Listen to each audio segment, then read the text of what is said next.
Last episode, Lauren slapped Ethan in front of her family. But what happened next was even worse. The moment the door clicked shut, the room fell into a different kind of silence. Lauren sat collapsed on the floor like a doll whose strings had been cut. Hair a mess, mascara smeared, eyes swollen and red, but this time tears did not make her look prettier. They made her look like someone whose mask had been ripped off in front of an audience. Diane Holloway, Lauren's mother, stared at her daughter with an expression that carried both pity and disgust. She could not understand how the child she'd once proudly cherished could so calmly bring another man into their home, then turn around and slap her husband right in front of the family. Frank Holloway, Lauren's father, stood there like a wall. He said nothing, but his shoulders trembled faintly. Sophie Holloway, Lauren's younger sister, was the only one still clear-headed enough to see the future. This was not the end. It was only the beginning. Ray, the camera technician, folded the laptop shut. He stood awkwardly like a man who had accidentally witnessed a family catastrophe.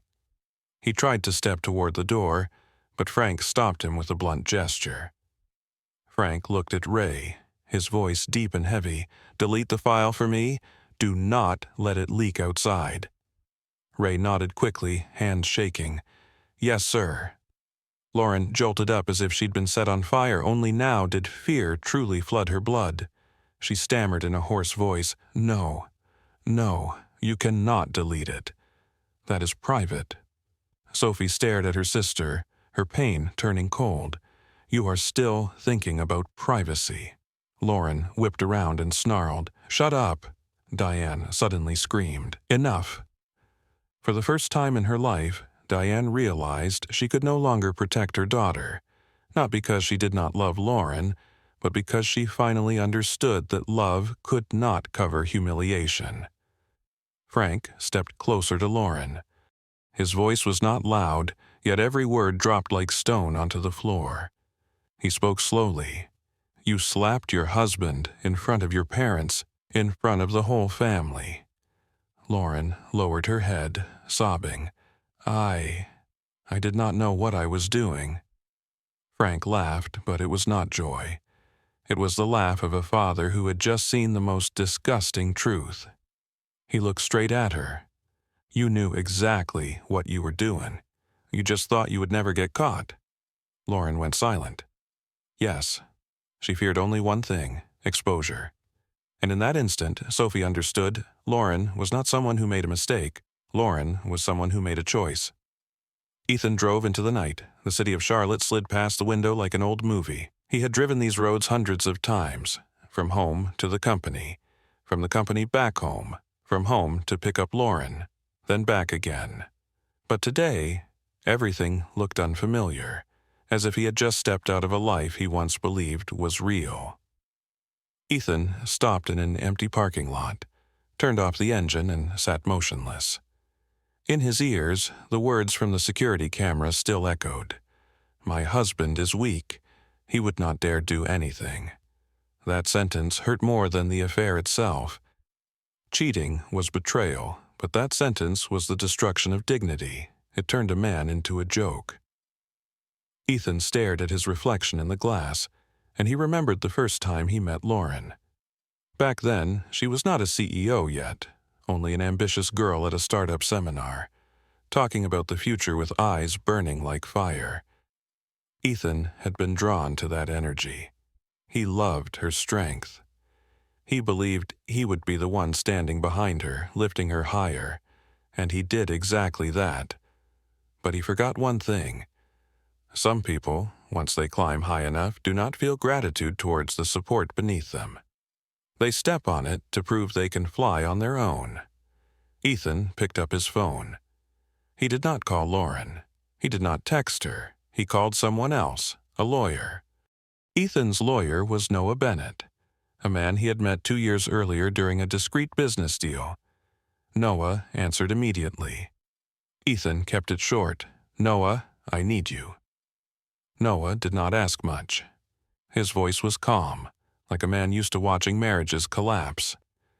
Do you want to protect your assets, or do you want revenge? Ethan stayed silent for a few seconds, then replied slowly, firmly, I want my honor back, and I want everything to be legal. Noah exhaled as if he instantly understood the nature of it. Then we start by separating assets, locking down access, and preparing divorce documents. Ethan watched the streetlights like cold eyes. He said, I own 47% of the shares. Noah responded at once, as if reading strategy from a page. Then you have the right to do many things, but I advise you, do not use power to destroy, use it to restore order. People like her fear losing control more than anything. Ethan gave a faint nod, even though Noah could not see it. Then Noah added one sentence that snapped Ethan fully awake. And one more thing. Tonight, she is panicking. She will try to save her image, which means she will blame you. Ethan understood immediately. Lauren could not live while people believed she was wrong. She would find a way to make Ethan the cause. She would invent stories. Ethan is cold. Ethan controls everything. Ethan abuses me emotionally. Ethan cheated first. Image was Lauren's blood, and when threatened, Lauren would bite. Noah continued, You need evidence. The camera is one part, but it is not enough, because in the public eye, the truth always has to be told the right way. Ethan tightened his grip on the steering wheel. The right way. Lauren always told it the right way. Today, Ethan had to learn that. While Ethan prepared his strategy, Lauren stayed at her parents' house. She did not dare return to her own home. That house now felt like a crime scene. Lauren sat in her old teenage bedroom, clutching her head. Diane sat across from her, crying and pleading. You have to end this now. You have to call Ethan back and talk. Lauren lifted her face, her voice hoarse. Do you think I do not want to? Diane crumpled. Then why did you do this? Lauren screamed. Because I am tired. I am tired of living with a man who is always silent. Sophie stood in the doorway, staring at her sister with icy clarity. No, you are tired because he would not kneel. Lauren snapped toward her. What do you know? Sophie stepped inside. For the first time, she dared to confront her sister. I know you love other people's eyes on you. I know you live for praise, but you've gone too far. Lauren scoffed bitterly. Are you taking his side now? Sophie looked straight at her. I am taking the side of what is right. Lauren raised her hand as if to slap Sophie, but Diane grabbed her wrist. Don't you dare! Lauren panted, shaking. Right then, her phone vibrated. One name appeared. Miles. Lauren's face turned pale. She answered. Miles spoke immediately, irritated. Are you crazy? You dragged your whole family into this. Lauren clenched her teeth. Shut up.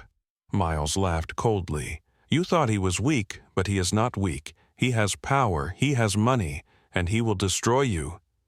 Lauren trembled. You do not understand. Miles lowered his voice, venomous. No, you do not understand. He just called my fund chairman, and that man called me. You are touching something you cannot control. Lauren went numb. Sophie was close enough to hear pieces, and her gaze sharpened. Miles continued, You need to do one thing right now.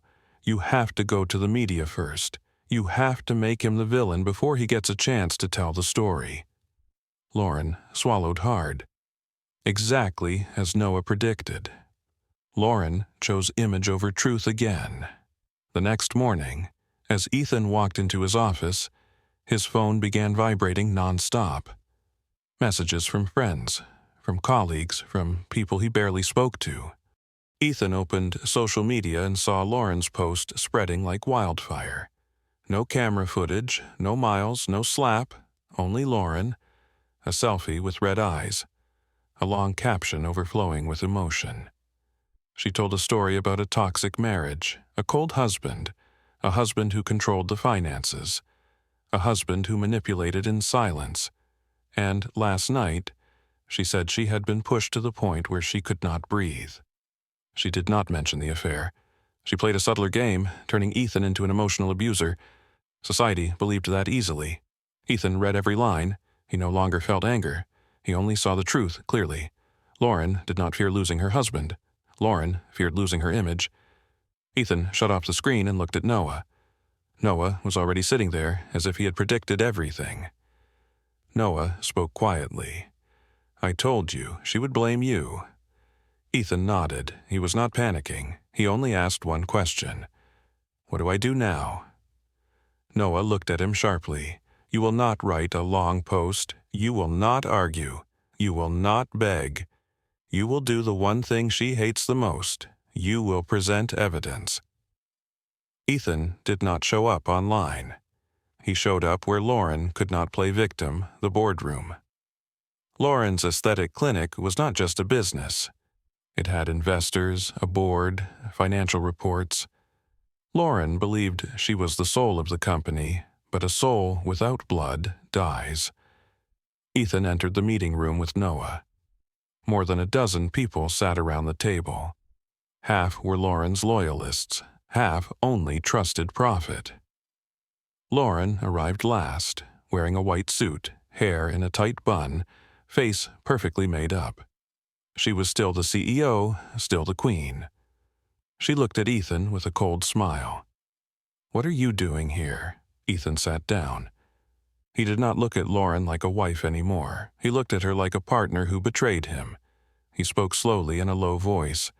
"I came to protect my assets and protect the truth." Lauren laughed. "The truth. Are you acting like a victim now?" Ethan did not answer. He signaled Noah.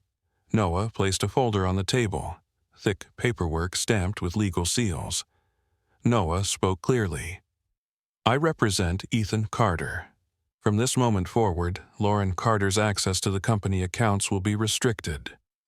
Any financial decisions above a certain threshold must require the signature of a major shareholder."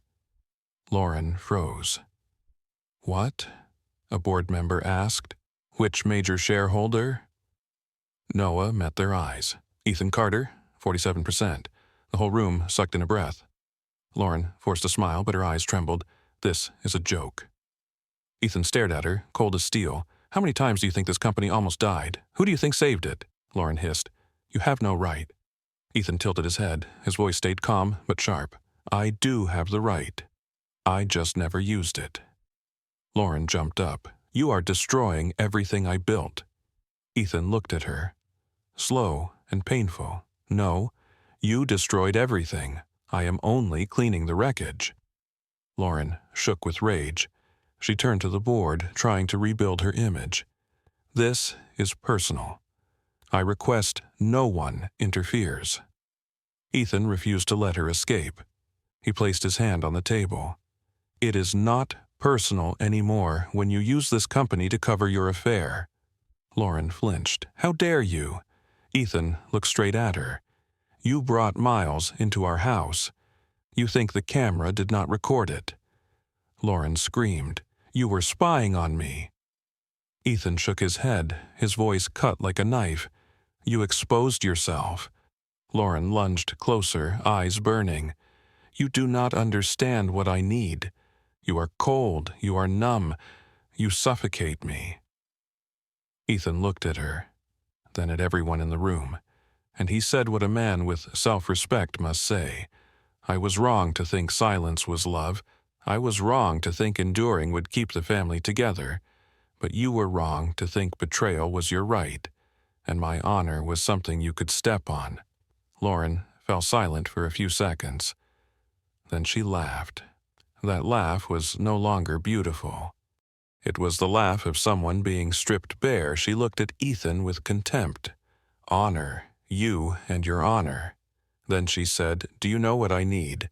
I need to feel desired. I need someone who makes me feel like a queen. And you only look at me like I am ordinary." Ethan stared at her calmly. "You do not need love. You need an audience." The room went dead silent, and in that moment, Lauren's true nature was exposed. That night, Ethan returned home to pack his things. He could not stay in that house anymore. Every corner smelled like betrayal. But as soon as he opened the door, he saw a strange car parked outside. A man leaned against the hood. Miles. No darkness, no blurry camera footage, no secrecy. Miles looked at Ethan, half smiling, half challenging. "Hello." Ethan stood still, voice calm. "What are you doing here?" Miles shrugged. "I came to talk, man to man." Ethan looked at him. There was no jealousy in his eyes, only disdain. "I have nothing to say to a man who forced his way into another man's home." Miles scoffed. "Don't be moral. If you were good enough, she would not have come to me." Ethan stepped forward once. His voice dropped, heavy like stone. "You think you are the solution." Miles hesitated. Ethan continued, "You are just painkillers, and when the effect wears off, she will throw you away." Miles stared at him, expression shifting. "You sure?" Ethan nodded slightly. "I am sure because she does not love anyone. She loves herself." Miles went quiet. For the first time, a crack appeared on the face of a confident man. He murmured, almost like confession, "I don't want to be caught in your power war," Ethan replied, "then walk away." Miles laughed bitterly. "I want to, but..." She dragged me in. Ethan understood instantly. Miles was afraid, not of Ethan, but of losing benefits. Ethan looked at him coldly. "You have one chance. Leave her and never show up again." Miles clenched his jaw. "Who do you think you are?" Ethan met his eyes. "The man who can turn you into an unemployed nobody with a single phone call." Miles went pale. He understood Ethan was telling the truth. 2 days later, local media began sniffing around, not because of the affair, but because of power. The inspirational female CEO was suspected of scandal. A major shareholder appeared. Accounts were restricted. Lauren tried to steer the story as if she were the victim, but business did not believe tears. She held a small press conference. She stood in front of the company logo under bright lights. She spoke about hardship, pressure, a failing marriage, but the first question killed her. A reporter asked, "Is it true you brought another man into your home on the night you were still legally married?" Lauren froze. She forced a smile. "Toxic rumors. I will not comment." But right then an anonymous email was sent to several reporters. A clipped piece of camera footage, not the full video, not Miles's face clearly shown, but enough to capture one sentence. "My husband is weak. He would not dare do anything." Lauren's face drained white. She turned toward her PR team in panic. The whole press conference collapsed. The media did not need the entire truth. They only needed one sentence that made the public hate you, and Lauren had handed it to them herself. A week later, Ethan signed the divorce papers. No drama, no long fight, no shouting. Noah handled everything clean like a blade. Lauren called Ethan dozens of times, sometimes crying, sometimes screaming, sometimes begging. Ethan never answered, because he understood the biggest lesson of his life. Some people do not deserve a second chance, not because they made a mistake, but because they chose to be wrong. On the last night before the documents were finalized, Lauren stood at Ethan's door. The air was cold. She was no longer in a white suit, no longer with a tight bun, no longer under bright lights. There was only a frightened woman left. Lauren looked at Ethan, voice breaking. "Can you forgive me?" Ethan looked at her. There was no love left in his eyes, but no hatred either. He spoke slowly, as if closing a book. "I forgive you so I can have peace, not so you can come back." Lauren burst into tears. "I have nothing left." Ethan looked straight at her, his voice deep. "You still have something. You still have yourself. You loved yourself enough to step on others, didn't you?" Lauren stood frozen. Ethan continued softly. "Power cannot save an empty heart, and bright lights cannot warm a person's life." Then Ethan closed the door. Lauren stood outside, and for the first time in her life, she understood what it meant to lose. Lauren woke up to a cold morning and realized the room was terrifyingly quiet. No messages, no calls, no empty promises from Miles, only one short line on the screen. Miles is out. Do not look for me again. Lauren read it again and again, as if staring long enough could make the words disappear, but they did not. They sat there like a period at the end of a sentence. She had believed Miles was her escape, the man who made her feel like she still mattered, the man who made her feel wanted. But the moment Ethan pulled away his protection, the moment the company tightened control, the moment the press caught a scent, Miles revealed what he really was. Miles did not love Lauren. Miles loved the feeling of beating another man, and when that victory became dangerous, Miles ran. Lauren sank down onto the floor, her heart pounding like a frantic drum, and in one brief minute she saw her whole life. A week ago, she was the inspirational female CEO. Today, she was the woman being named online with words she could not bring herself to read. She opened her laptop and looked at the company calendar. An important meeting was canceled. A partner contract withdrew. A loan was being reevaluated. Then an email from the board appeared, short and icy. She was required to temporarily step away from media. All statements had to go through legal. Lauren clenched her hands. For her, being forbidden to speak hurt more than losing money because it meant losing the stage, and Lauren could not live without a stage. She stared into the mirror. A beautiful face looked back, but the eyes were hollow. She whispered as if asking herself, "What have I done?" And in that moment a poisonous thought rose like black smoke. If I cannot come back with a good image, I will drag Ethan down with a bad one. Lauren did not need love anymore. Lauren needed someone to blame. She called someone, not Miles, not her mother, but a crisis communications expert who had handled high-profile divorces among the wealthy. The woman's name was Marissa. After listening, Marissa fell silent for a few seconds, then said one line that sent cold through Lauren's spine.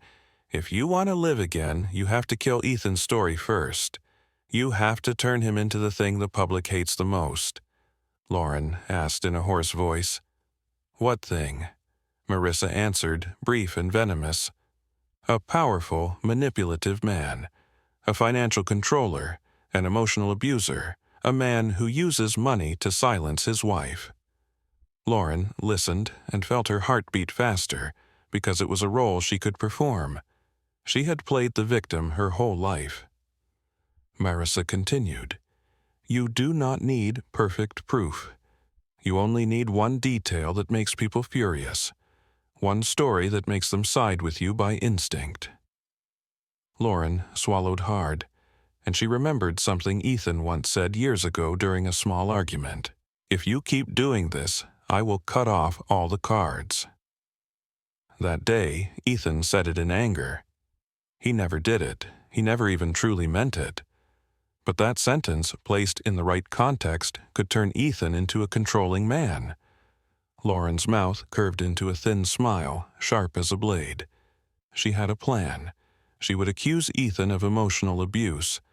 She would say Ethan used his power to freeze her accounts. She would build a story of threats and manipulation. And she would do the cruelest thing of all. She would request a temporary protective order. With that order, whether true or false, it would become a stain on Ethan's name. In the media, stains cling for a long time. Lauren inhaled deeply. She had no way back. Ethan was in his office when Noah walked in with a cold expression. Noah held out his phone. A court notice on the screen requiring Ethan to appear regarding a request for a temporary protective order. Ethan stared at it in silence. Noah looked at him, voice low. "She is attacking your image." Ethan nodded. He was not surprised, only saddened, because, just as Noah said, Lauren did not fear losing him. Lauren feared losing her audience. Noah asked, "Do you want to strike back now? I can release the camera footage." Ethan shook his head, "Not yet." Noah frowned. Ethan looked straight ahead, his voice deep. "If I release the footage now, she will say I am taking revenge. She will flip the story into me using power to silence her." Noah understood, his eyes sharpening. Ethan continued, "I do not want to win with noise. I want to win with the truth at the right moment." Noah nodded. "You are learning how to play by law." Ethan looked out the window. He no longer wanted to be the gentle man who gets stepped on, but he also did not want to turn himself into a ruthless man. Ethan wanted only one thing, his honor back, and if he had to walk through court to reclaim it, he would. On the court day, Lauren appeared in modest clothes, hair neatly tied back, face without heavy makeup. It was the perfect victim image. Diane came with her, eyes swollen from crying. Frank did not come. He could not watch his daughter act again. Sophie did not come either. She could not tolerate the hypocrisy. Lauren stepped into the courtroom with her gaze lowered, shoulders slightly drawn in like someone afraid. When she saw Ethan, she gave a small tremble. She acted very well. Ethan entered with Noah. He dressed simply, stood straight, showed no extra emotion. The judge asked Lauren for her reason. Lauren took a deep breath, her voice rough as if she had survived a long nightmare. She spoke about nights of Ethan's silence that made her feel like she could not breathe. She spoke about feeling financially controlled. She said Ethan used his shares to lock everything she had. She said she was pushed into a corner, threatened. Her tears came on cue. People in the gallery began whispering. Some eyes looked at Ethan as if he were guilty. Lauren continued, voice cracking. She said Ethan had mentioned cutting off the cards. She said Ethan always reminded her she was nothing without him. Lauren paused, choked up, then finished with a line aimed straight at public instinct. She feared Ethan. She feared he would do something when she left. She asked the court to protect her. The air in the courtroom grew thick. This was what Lauren wanted. A story where neutrality felt impossible, because if you stayed neutral, you feared being seen as heartless.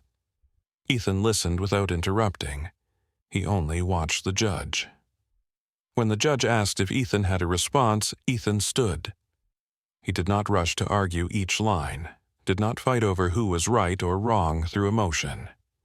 Ethan said only one sentence, calm to the point of chilling. "I respectfully ask the court to allow evidence to be shown." Lauren faltered.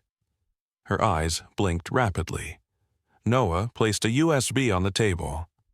Lauren turned toward Marissa, who sat behind her as if asking in panic, "Are you sure he has nothing?"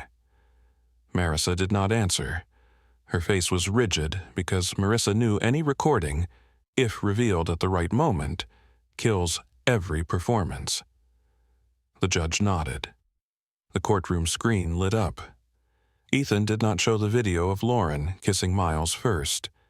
He showed something else before that, another security clip, short, clear, and merciless. It was Lauren, standing in front of the mirror in the bedroom, right after she slapped Ethan in the living room. Lauren was filming herself on her phone. Her voice did not shake. She did not cry. She was not afraid. Her voice was cold, steady. She spoke about a plan. She said she slapped Ethan to provoke a reaction. She said she would turn Ethan into an abuser in front of the family. She said she needed a story for divorce while keeping her image. She said she would pull the public to her side. In the video, Lauren gave a thin laugh. She said Ethan was weak. Ethan would not dare do anything. The whole courtroom went silent. Diane's mouth fell open, her hand covering her face. Marissa turned pale. Lauren stood stiff as stone. In that instant, every tear Lauren performed in court became a joke. Ethan looked at Lauren, voice deep and clear. "I did not spy on you. This is the security camera at your parents' house. You spoke right in front of it." Noah stood and added, "Also, there's footage from that night. You brought another man into the house. You kissed him, and you said your husband was weak." The judge stared at Lauren with cold eyes. Lauren tried to speak, but there was nothing left to say. Tears could not save her now. The judge asked directly, "Do you deny that is your voice?" Lauren shook her head, trembling. "No." The judge looked at Ethan and asked, "Did you ever threaten her or use violence against her?" Ethan answered slowly and firmly, "No, I only stopped providing legal financial protection after I discovered she betrayed me and staged a script to destroy me." The judge nodded. Lauren lowered her face. A whisper slipped out like the voice of someone falling off a stage. "I just wanted to live." Ethan looked at her, voice low. "You wanted to live on other people's attention, but you cannot live by killing the honor of the man who once lifted you up." Lauren broke down. This time, the tears were real, but it was too late. Lauren thought the worst had passed, but the worst always comes after people believe they have hit the bottom. During a recess, Noah received an email. He opened it and looked at Ethan, eyes sharp. Miles just sent a settlement and a statement. Ethan looked at Noah. Noah spoke quietly. "He wants to save himself. He says Lauren pursued him, and she planned to smear you to keep assets." Ethan was not surprised. Miles was not someone who loved Lauren. Miles was someone who loved safety. When safety was threatened, he would sell anyone. Then Noah added information that made Ethan's brow tighten. Miles is not only the third party, he is connected to some questionable expenses in the company, gifts, travel, invoices shifted to different names. If that comes out, Lauren will not only lose her image, Lauren could face internal financial investigation. Ethan glanced toward Lauren in the waiting area. Lauren was covering her face while Diane held her. Lauren did not know. Lauren still believed her life was only a love scandal, but it was not a love scandal anymore. It was about to become power and money. When court resumed, the judge issued the decision. The request for a temporary protective order was denied. Lauren was sharply warned for abusing the law to gain advantage. Ethan won, but Ethan did not stand up to celebrate. He only felt lighter, as if a massive stone had been lifted from his chest. After the hearing, Noah asked Ethan if he wanted to push forward on the financial issue. Ethan was silent for a moment. He could. With a snap of his fingers, Lauren would lose the company, lose her reputation, lose everything. But Ethan remembered what he had said. He wanted his honor back, not to turn himself into a killer. Ethan looked at Noah, voice deep. "I am not sending her to jail." Noah frowned. Ethan explained, "I will separate from her. I will reclaim my share.